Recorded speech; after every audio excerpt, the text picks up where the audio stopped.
All right, troops.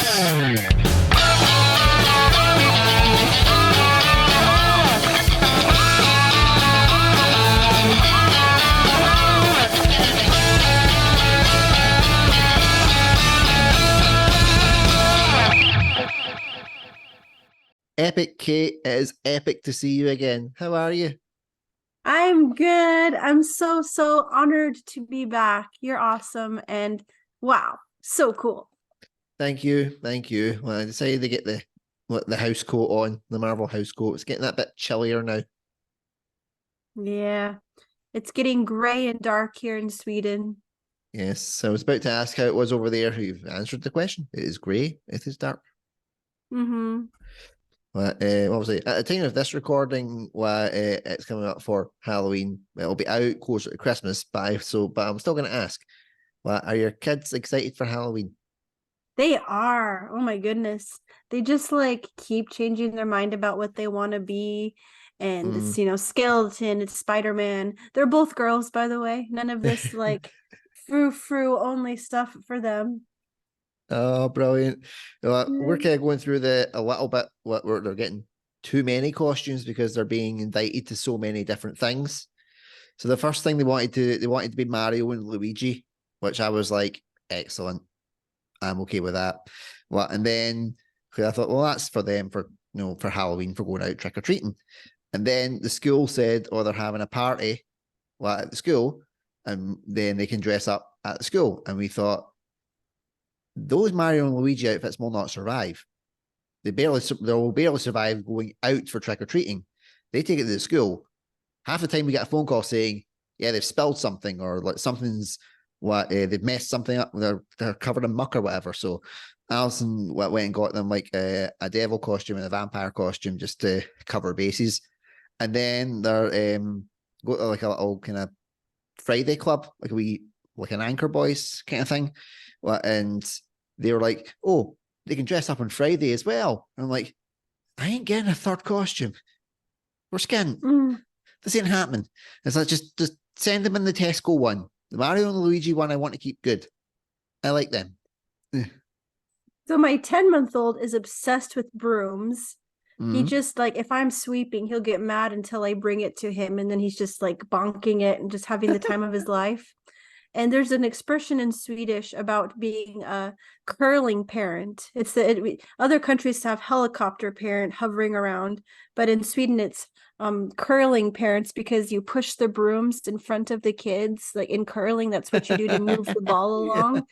So that's going to be our costume. We're going to be curlers and push the broom in front of Stellan.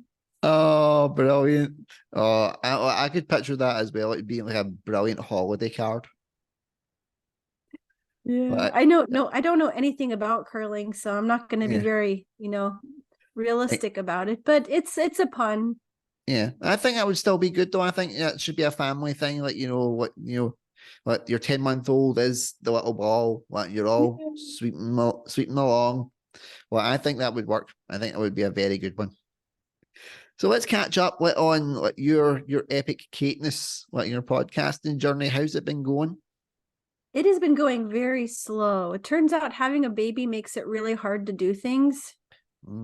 So I'm I'm really lucky if I'm able to get an episode out a month these days.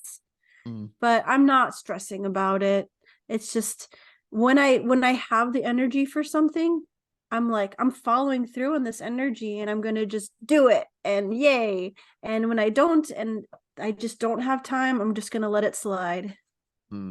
That's a good plan. And also I was on their podcast as a guest. And I have to admit, it was weird being on the other side of the fence. I'm used to being the one that initiates the conversation. This time I was like, oh, I'm being asked questions. This is interesting. Yeah, it was lovely to have you on. I was actually just thinking about our conversation and thinking about you. And when I was helping a few days ago with a friend's birthday, blowing up balloons. And I remembered you sharing that story about just having the best time with your kids. Yeah. And how I had said, you should just keep a balloon with you to hold on to in the dark times of like, yes. Yeah. Well, that's actually one of the things that we like to do. We like to play, keepy uppy with the balloons, like me and the boys and Alison. It turns into like a little just essentially a family game. What? So we made Mm. sure when it was their birthday, we'd bought extra balloons to keep them because we're like, we know that there's going to be more balloon times. We have to keep the balloons going. Well, Absolutely. they're now at the stage as well. It's bouncy balls. Ooh. Yes, so like they're trying to bounce like 3 bouncy balls at the same time to see how many I catch, and I'm like, I have 2 hands. I'm lucky if I'll catch one in each hand. I don't have the coordination you guys think that I have. The cat has more coordination than me. I feel that. But Yeah. I do love it when I'm able to talk to people. And my last few conversations, it's been really interesting moving in a direction of like asking people what's like a spiritual transformative experience you've had and what's put you on your path, like what's helping you Mm, get through the day. And I've mm, had like a friend of mine who was in the same theater ministry that I was, who's now like an energy healer and tarot wow. reader, and is like, Yeah, this is so fascinating. that is really cool. So what type of things get them through their day then? Like, those type of spiritual healers? Yeah. Um, art is the big one. Wow. Yeah. There's another lady I had on named Katana. Chris from our mutual Yes. friend Chris has had her on his podcast as well. I think a Hmm. few times too. She's just a fascinating person. She's worked through so much trauma through her art and just Yeah. teaching other people how they can use art to help with theirs. Wow. That is really cool. And like Chris himself, like he's just doing so well with the stuff that he's doing when he gets his stuff up. Well, I'm always tuning into it, and well, I'm proud to see how well that he's doing with the stuff that he's got too. I'm proud of his consistency Hmm. and also just like knowing when to shift too. Like you knew that this was what you wanted to be the last season of the show and you commit to that. Like I'm kind of in awe of being able to say I'm done with something because I'm just never able to do that. I just hold on by the skin of my teeth for a Yeah, 1,000 years. it's been a difficult one like to kind of do because the reason I said that in another couple of episodes, like, and I'll say it here as well. The reason that I kind of stopped was like I knew it was time because when I was reaching out for guests, there was little to no response. What, and I was like, okay, well, there must be a reason here. Why is that? But I wasn't well as well. Well, this will be a spoiler alert for you. I am no longer living with my wife and kids. Um, Nothing bad. What I just I've not been well. I need to focus on recovery. What the long term goal is to get back, but it's not going to happen for a while. What me and Alison are both agreed on that. We've got to go our separate journeys and do our healing essentially. But I'm still there to see the kids at least 3-4 times a week. I love seeing them. I love spending time with them. What again? It means that more time that I have with them is now all happy memories rather than I was finding the one good memory amongst all the bad memories. And I was like, I didn't want that anymore. I didn't want to be that dad where they're constantly thinking of bad things. So we're working on ourselves as well, and also it's giving the boys much better family life as well. So after I've started working on myself and getting better, going to support groups and all this kind of stuff. Uh, I was having a look at like the show itself and going, right, what is going on with it and why is it kind of dropped? And I noticed my own authenticity with it that I preached for like the last year or so was dropping. And I thought, I don't want to do that to my audience. I don't want to be that kind of fake smiley. I'm fine, and like I'm going to show you guys it's okay to be not to be okay. When I'm like, I don't feel okay when not being okay. I can't be that person. Mm. Where I plaster this smile on. That's I always try and be authentic with everything. So when I thought, and when I looked at the numbers as well, it reflected they were going down and they keep dropping, and I was like, you know what? I think I don't want it to fade into nothingness and just kind of just blip away. I want it to go out on my terms. And if I say I'm going to do the last season, I'm going to do it. And the response was just like completely 180. From it being zero to all these ones I'm doing like 4 interviews a day now. And I'm like, wow. But everybody's like, you should just treat it like you're Bob Dylan. where say these do these final tour, it just keeps going until it eventually just stops. And I was like, that could be something. Just treat it like just treating this like the Bob Dylan experience. I'm just carrying on, and once people stop reaching out, or what I've ran through the ones that I've got, I'm like, okay, that's my time, and I'm okay with it. Like, I want to get to 200 because I'm so close. It was like 178 episodes when I said, right, I'm gonna maybe call it. So I want to get to 200 just to say, like, I've got to the 200 mark. That's a nice bat. I'm proud of it. Let's end this on a high, get people back, get new people on as well. And it's been really warming and heartwarming for me, like, while I've been trying to get myself better. That I've said it before, but I will say it a million more times, that getting what you need, getting the help that you need for anything is the bravest and best thing you can do. Like, I'm sure you have no clue how many people that you've inspired by not letting the stigmas of these things keep you from talking about it. Just being like, my brain is not my friend right now, and I'm getting help. Yeah.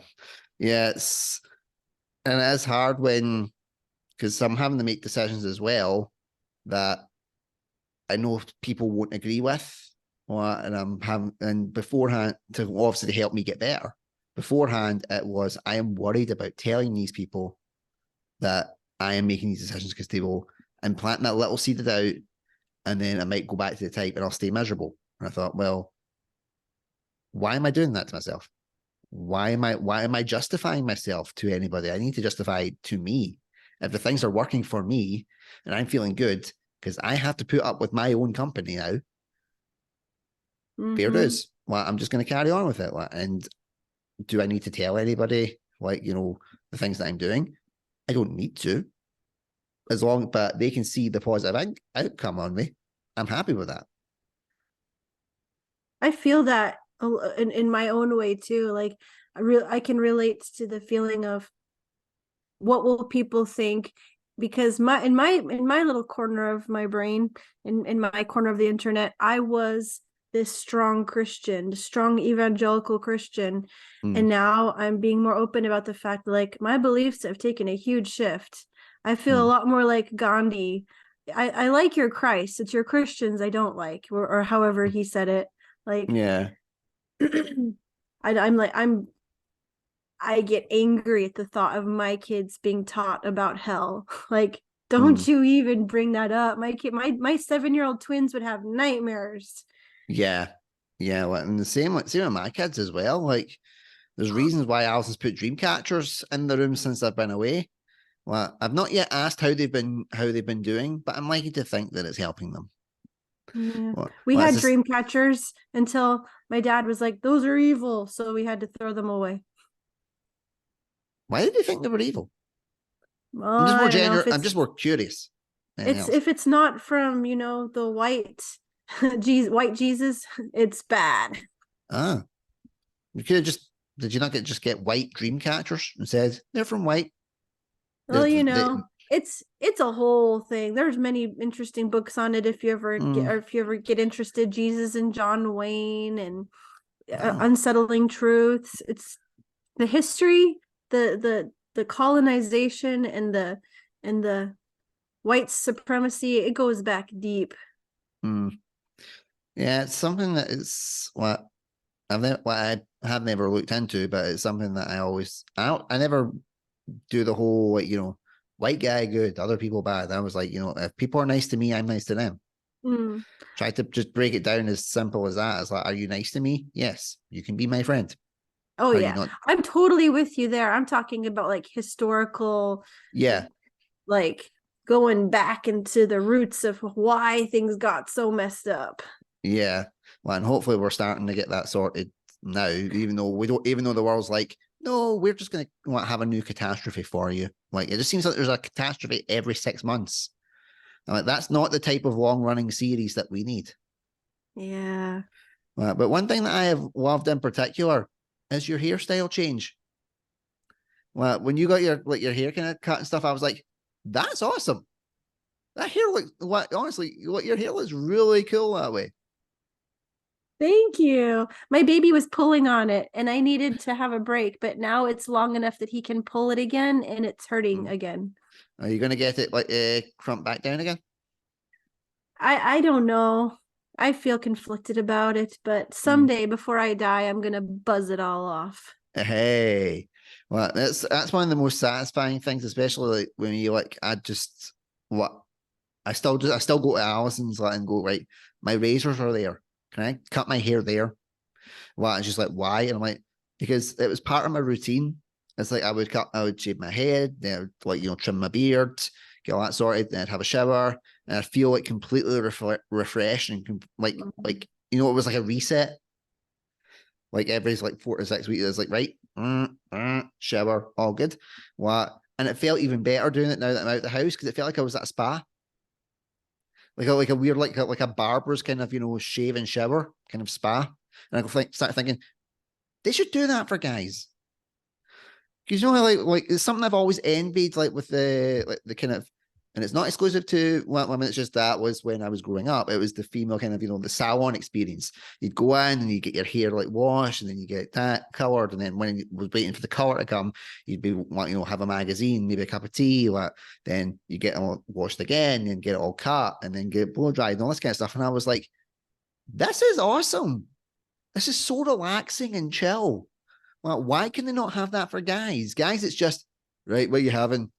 Uh, a haircut. Use the money. I'm like, I don't want that. That was stressful for me. I don't like that. Yeah. So Boy, why can't they? howdy. Yeah, why can't they not do that for guys? Something like that, where it's just like they'll do the haircut and stuff, and be like, right, how do you feel? All right, right. There you go. For a wee bit extra, you can have a shower. I think that would be a great experience. Mm. Dude, you got to sometime you got to do it. Get Mm. a foot the pedicure. Just Ah, soaking your feet in hot water and they get the dead skin off and they rub massage lotion into it and it's just like heaven. wow. I've never known anybody what in like in my circle, like even like my mom and all those kind of ones. I've never known any of them to get it either. Like it's something that it's always again fascinating, but I had a feeling it'd be like council estate ones where it would just be like they get like a basin that they were going to throw out and go, no, let's just fill it with water for the kettle.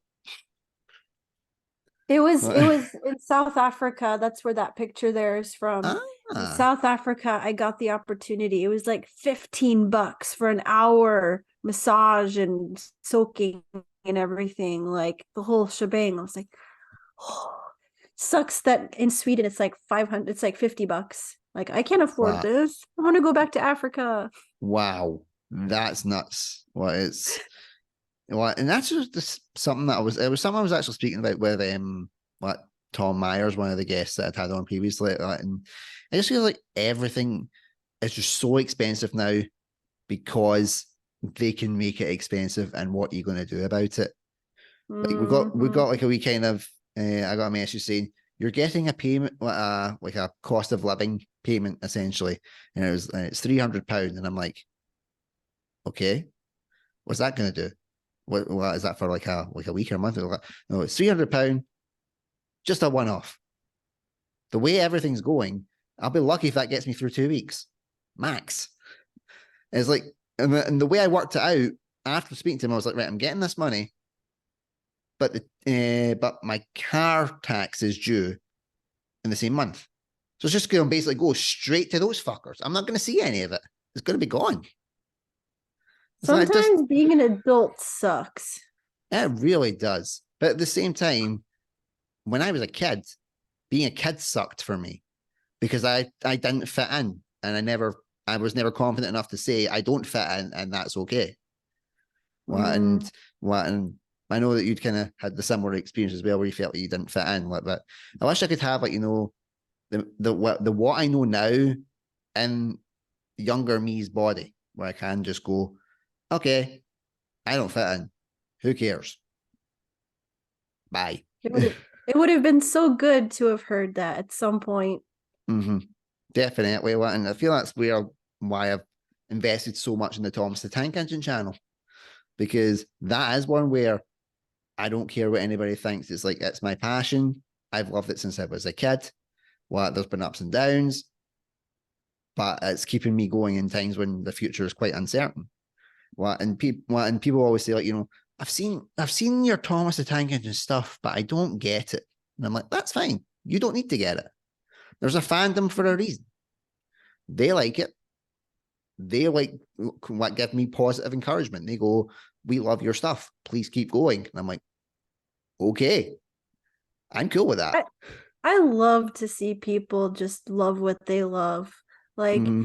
there was a time when I would have like I would never get a pedicure. That's a girly thing, and I'm not a high maintenance person. Mm-hmm. And it's like, why did I have to feel like I had to work so hard to not be high maintenance, to not want to feel good or have Yeah. nice things or feel like I can't afford this, and the whole, yeah, there's just so much negativity. Like this mantra I've been trying to practice, me and my husband both, of anything that we have to buy or anything that we want to, if we can, like the price is perfect. Mm-hmm. And people Yeah. can like what they like. And you get that. You get that happiness. Like I was Yeah. showing you before we started. I got Yeah. myself a Barbie at the secondhand shop because I wanted to. Yeah. And it looks so cool. Look It at looks these awesome. boots. That is fantastic. It's just so weird because I actually seen someone on my social media who basically looked exactly like that, like the same kind of retro dress and like the shin high boots as well. And I instantly thought retro Barbie, and then I've seen a retro Barbie. So there we go. It's all tying in today. It's a very Halloweeny day, very spooky. This means something. It must. It's be your own person and enjoy what you enjoy. It's like in like the my little bedroom that I've got here.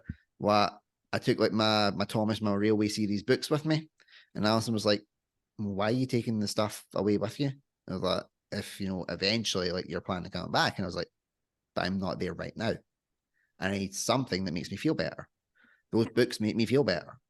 What? So it's like I've just got a little pedestal, and it's got like some of my Thomas trains on it, and it's got my little Railway series books in it, and I'm like, I like this. This makes me feel good. It's the little homely touches that make me feel better. Yeah, that is so important. Yep. It's like I something that I like to do lately is collect pretty rocks.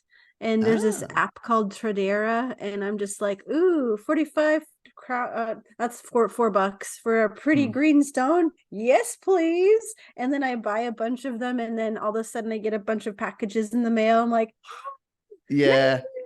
It's like I finally got like the last book of the Thomas Railway series recently. And it's so difficult to get this book. And I only got it through I bought a book off of someone that I knew, and they went, "You're looking for the last book. Here it is. I've spoke to the guy. He's going to give you it for X amount off of what he's listing it for." And I was like, taking it, going for it. It came through, and I'm like, I'm doing a video on this, and I'm going to put it on my socials because like my fans on there know how bad my struggles have been lately as well, because I'm more open with that.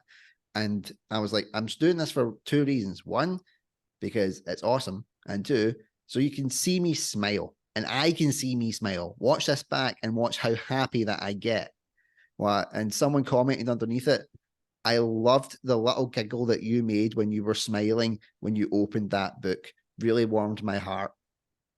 And that warmed my heart seeing that. I was like, dude, thank you so much.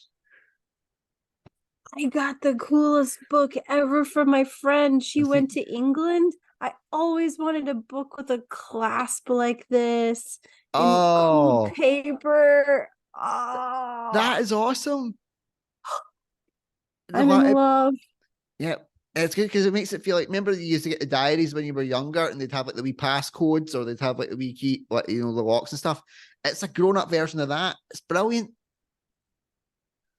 That's so fantastic. Serotonin. Yeah. Oh man, that's brilliant.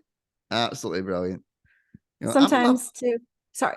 No, I'm just saying, I'm loving getting to speak to you again, Katie. It's been a while, and obviously a lot of stuff has happened, and these the reason I'm so glad I'm doing this final season is these conversations put the smile back on my face again. We Loving need it. each other, and there's no doubt about it. Like, we're so much stronger together. And like, sometimes I get really just discouraged and overwhelmed. I'm a stay-at-home mom. My husband's working full-time. He's a teacher. I've got 3 kids. The house is always a mess. There's always dishes. There's always laundry. And it's just like, I'm just stuck in this little bubble of things I have to do. But then people come over and hang out with me, and they make me feel magical, and they share about their lives, and it's like, oh, and then I feel lighter after talking to them. Yeah, and it's the same kind of deal. I was like, I felt like I was stuck in the bubble. Well, but it Mm. wasn't a case of like it wasn't the bubble I'd made. It was like I was forced into the cage. It was like forcing a tiger into a cage, and it's like, don't do it. And I was like, I can't be in the cage, and I felt hot. And between feeling horrible about having to be in this, because some of the things that I was having to be in the cage for was looking after my kids. I would not begrudge that in the world, but when you can't get the break from looking after the kids, as you know, to go and be you again for a little while, well, it burns you out. And it's one thing that I'm still struggling to try and get past. Like, I've got my own little place and it's great, and I do love having that time, but I miss those boys so much. What, and I miss Alison so much. What, and it's just like, why couldn't I have been the nice kind of happy person that I am on my own in there? What, but it's just got to the point where things do need to change all rounds. What, what, and we're gonna get there. What, we're gonna get there. I'm very confident about it, and I'm very positive about it. People might say I'm living in denial, and that could be a case. I don't know. What, but it's like, let me hold on to that little shred of hope while I can. You know. Yeah. Mm. It's So, we're different people when mm, we don't have that time to recharge and just be us. And my yeah. husband does work really hard to give me space Mm-hmm. to take all the kids out of the house so that I can do my work and also have my personal recharging time. Mm-hmm.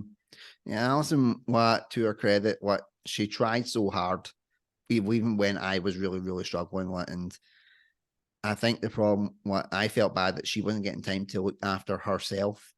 Mm. What, if the kids are at school, what, I was still in the house, and it was like the constant looking over the shoulder, well, to make sure I wasn't doing anything dumb, like in her words. What, and what, and one of the days, obviously, yeah, fair dues. But at least with me not being in the house now and the kids are away, she's got that time to herself now. She can take those hours to recharge, and she can do what she needs to do to make herself feel better. I'm not there for her to worry about. And it's those little things that when I question, like, going down the path that we're going down, and I'm like, is this right for us? Like, at this precise moment, what? And when it's like all those thoughts just come back to you, it's those little things that keep me going. I'm like, the boys are doing great. They're thriving in school. Well, I'm loving seeing the little people they're becoming. Well, Alison's doing so much better. Well, I still love her so much. Well, and it's those little things that I hold on to just to make sure that I know that we are doing the right thing. And a lot of people think it's unconventional, like what we're doing just now. Like, I've had people going, you don't live together, so you're separated. So why ain't you out there, being essentially, that type of thing. And I'm like, I'm not that guy anyway. No. Ew. I would rather make my room into like a virginity pad than anything if that was the case. I've always said, after Alison, I am done. I don't care how old I am. If she goes right, it's done. I'm like, okay, then I'm done. All cool. The And love it's, is there. The yes. hope is there. It's all good. Mm-hmm. Yep. And I do. I love her like so much. Like, and Alison loves me. Like, and what, just I think having that break from each other works for us. Yeah. Especially like right now, it doesn't mean that we don't want to see each other like the boys were staying at mom and dad's for an overnight, and I went over and saw her and had a meal with her, and we watched some TV, and then that was that. And it was such a lovely night. What? Mm. Well, I keep like joking and saying it's like middle-aged dating. Like what? So I'm like, yeah, we'll go to the garden centre and get a soup and a sandwich. It's like Yeah, we'll go here, we'll do that, like, and it's little nice things that I really like to do. Like, that's great. yeah, So it's important absolutely today. great catching up with you. It really is. And I want to say that so the great thing about having a podcast is like, oh, I have an excuse to talk to them. I know they're super busy, but we're going to set aside this time to talk. But you Mm-hmm. can put me on a list of people. We don't have to be recording something to connect. Mm. And you can put me on a list of people when you're feeling low. We can chat and we can just lift each other up. Yeah, I know. I feel bad. I feel like I've kind of like road hogged the podcast, like the episode. Have been like, it's just been so great to see you, but so much has also happened that I've missed, and I'm overloading you. Oh I'm no, do sorry. not worry about that. I have this wonderful friend, Mary Ellen, the one who gave me my magical book, and she's Mm. always like, "Am I talking too much?" I'm like, "No, tell me your story, woman. You interrupted yourself at a good part." Yeah. Well, for anybody that hadn't seen also the first episode we had, first of all, make sure you go and check that out as well, because there's a reason why Katie's came back. I must have done something right. Well, and for anybody that is watching it now, tell them where they can find you and find like your podcast and find all the stuff that you do. Yeah. So I have a vlog. It's called Epic Kate. You can find it just through that, but the full channel name is called Epic Kate Bjargvide. And I just share the happy memories of my life and what I'm struggling with. I'm not making it look like my life is perfect or anything. Um, and I have a podcast called the Epic Kate Podcast. And I'm really interested in hearing people's spiritual journeys. I think that's just a direction I want to kind of be in. I'm going to be recording a conversation tomorrow with a guy does like, he calls himself a rainbow magic person. Like he works in people's energy and healing them and bringing out their inner child and stuff. So that's going to be a really cool conversation. Oh wow, that is gonna be so cool. Well, and I'll put little graphics, obviously, telling your channels on here, and the links will be in the description of the video. I am a subscriber to both, as you know. And I love watching your little videos about your life as well, because it is something. It's just a little insight into you and how things are going. And what I am a regular listener on both. Oh, I do thoroughly enjoy them. So yeah, get to thank subscribe, you. and she deserves it. Thanks. Yeah, I like to put poetry into my videos as well. It's not Mm. like, now I'm going to get coffee. Now I'm going to do this. It's not that kind of vlog. Mm. Yeah, is I think the only thing I've done like to those type of mainstream things is like it was like the reaction video when I was like, okay, you're gonna watch me opening a box to find out if there's a book in here. But I'll speed it up so you're not just hearing me opening a box. It's the little things we try and do to keep our followers happy. Mm-hmm. And speaking of happy, I feel so much happier after speaking to you. It's been such a great catch up. It's been great speaking to you. Thank you so much. Thank you. Yeah, the way that I end my conversations is I give hugs. So, yeah, Yep. hugs. Hugs, indeed. I definitely need those hugs. Mm-hmm. And the way that Hugs. oh, sorry, Sorry. no, no, I no, was go just for going it. to say hugs to you wonderful people watching this. Thanks for being here. Yes, and it is a pleasure having you on as well. The way I end my conversations, as you know, is I've been Andrew Durning. This has been Epic Kate or Kate Bjargvide. I made sure to try and get it right this time. Third time's a charm. And to all of my followers, take care. Stay safe. Bye bye.